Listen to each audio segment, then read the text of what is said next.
Hello friend, this is Dev. Welcome back to our channel NB blog. কেমন আছো সবাই? আশা করি সবাই ভালো আছো। তো গুড মর্নিং সবাইকে। সকালবেলা চোখ ডলতে ডলতে উঠে পড়েছি, মানে আমি ঘুমিয়েছিলাম আর বিশ্বজিৎ দা এসছে।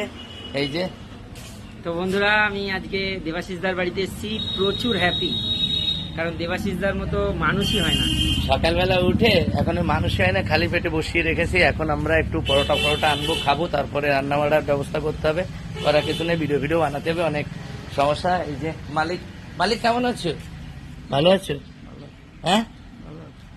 আর ম্যানেজার আজকাল বসে থাকে, ওই বলেছি না প্রেমে পড়েছে, ওর অবস্থা ভালো না, তাই ও আজকাল বসে থাকে মুখে হাত দিয়ে। ওর অবস্থা আগে যেরকম একটু এসে বলে হ্যালো বন্ধুরা বলতে হয়, সেই সব আর নাই। হ্যালো বন্ধুরা, কেমন আছে সবাই? আশা করি সবাই ভালো আছে। গুড মর্নিং সবাইকে। হ্যাঁ, ওর তেল এখন প্রবলেম হয়ে গেছে, বুঝতে পেরেছো? তা তোমরাও ওইসব ঝামেলায় পড়ো না, তাহলে কিন্তু এর অবস্থার মতো হয়ে যাবে। ঠিক আছে, তো সবাই ভালো থাকো, সুস্থ থাকো, টাটা।